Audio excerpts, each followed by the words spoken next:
अस्सलाम वालेकुम student, today we are going to discuss the significant of meiosis. यहाँ पे हमने इसका थोड़ा बहुत इंट्रोडक्शन जो है डिस्कस कर लिया था। अब नेक्स्ट स्टेप क्या है, maintenance of the chromosome number in the generation. के क्रोमोसोम्स के नंबर जब एक जनरेशन से दूसरी जनरेशन में पहुँचाने का काम भी क्या करता है, मियोसिस करता है। Meiosis is essential for the sexual reproduction. ये सेक्सुअल रिप्रोडक्शन के लिए बहुत ज़रूरी होता है। इन ह्यूमन डिप्लॉइड गेमेट्स जो होते हैं वो मदर सेल्स से gametes line in the cell undergone the meiosis to produce the haploid cell. अच्छा जी, डिप्लॉइड सेल वो होते हैं जिसमें क्रोमोसोम की तादाद डबल होती है, पेयर्स की फॉर्म में, जोड़ों की फॉर्म में होते हैं। और कहते हैं मदर्स के गैमेट्स जो डाटर के अंदर आते हैं, meiosis produce the haploid gametes. Haploid कौन से होंगे, जिसमें क्रोमोसोम की तादाद हाफ हो जाएगी। आगे कहते हैं male and female unite from the dip zygote, वो जाइगोट बनाते हैं which is undergone the replete meiosis, जो कि रिपीटेड मियोसिस एंड डेवलप क्या करता है, डिप्लॉइड ह्यूमन पैदा डेवलप करेगा। मेनी हैप्लॉइड फंजाई प्रोटोजोन, आगे कहते हैं प्रोड्यूस द हैप्लॉइड गैमेट्स। आगे कहते हैं अच्छा जी, इसमें क्या करते हैं, वो कहते हैं कि many haploid fungi and protozoan produce haploid cell. और क्या पैदा करते हैं, sporophytes generation undergone the meiosis produce the haploid spores पैदा करते हैं, विच वो कहते हैं कि हैप्लॉइड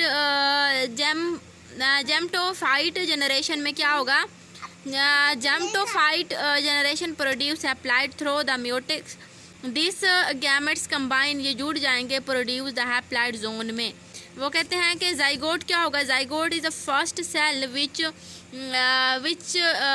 जहाँ पे जो है ना जनदार जो पैदा होता है ना, फर्स्ट जो जनदार, उसमें जो फर्स्ट सेल उसका बनता है वो जाइगोट होता है।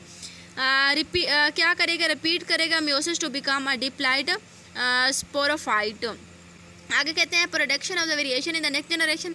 जब वेरिएशंस जाती हैं एक जनरेशन से दूसरी जनरेशन में, तो वो भी मियोसिस के थ्रू जाती हैं। Chromosomes pair of the each parent, एक जो पेरेंट्स होगा undergone crossing the over during daughter cell gametes have the genetic variation, इसके अंदर कुछ वेरिएशन भी होती हैं। गैमेट्स फ्यूल्स जाइगोट बनाता है और genetic make up different from the both parents, thus the meiosis allow करेगी bring the variation in the next generation, नई जनरेशन में वेरिएशन पैदा करेगी। Beneficial variation have the organism to change the environment के लिए यूजफुल होंगी। आगे कहते हैं एरर इन मियोसिस। मियोसिस में एरर कौन से आ जाते हैं, नंबर 1 कहते हैं ड्यूरिंग द एनाफेज 1, और वो कहते हैं chromosomes separate and do not opposite poles, anaphase 1 and sister chromosomes separate, it is called the disjunction, ये डिसजंक्शन पैदा करेगा। बेसिकली वो क्या कह रहे हैं कि जब क्रोमोसोम्स में ड्यूरिंग एनाफेज 1 में क्रोमोसोम सेपरेट अलग होंगे और गो टू द कहाँ पे जाएंगे, अपोजिट पोल की तरफ जाएंगे, तो एनाफेज सिस्टर क्रोमोसोम जो है उससे अलग हो जाएगा। इट इज़ डिसजंक्शन समटाइम जो ये अलग होना होता है इज नॉट नॉर्मल, नॉर्मल नहीं होता, इसको नॉट डिसजंक्शन कहते हैं।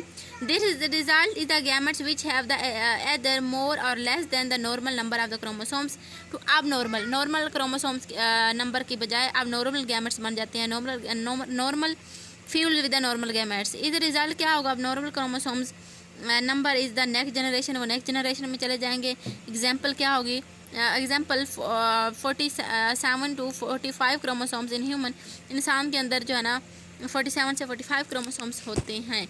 आगे क्या कह रहे हैं, आगे कहते हैं कंपैरिजन करना है between the mitosis and meiosis का। Meiosis 2 similar to the mitosis while the meiosis 1 is the actual different between the 2 cell division. The chart describe करेगा मेन डिफरेंट बिटवीन। अच्छा, मैं आपको वैसे ही चार्ट आप खुद देख लीजिएगा, मैं आपको बताते चलूँ कि दोनों में फ़र्क ये है कि मियोसिस 1 जो है ना उसमें सिर्फ एक फेज़ होता है, लाइक एक डिवीज़न होती है, और इसमें 2 फेजेस पे फेज़ 1 और फेज़ 2 होगा।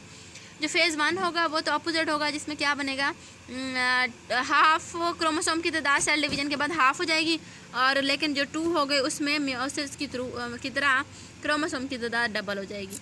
ये था कुछ हमारा टॉपिक 5 चैप्टर, जिसमें हमने मियोसिस को ब्रीफली डिस्कस किया। आई होप सो कि आपको इसकी समझ आ गई होगी। मिलते हैं किसी और टॉपिक के साथ, तब तक के लिए अल्लाह हाफ़िज़।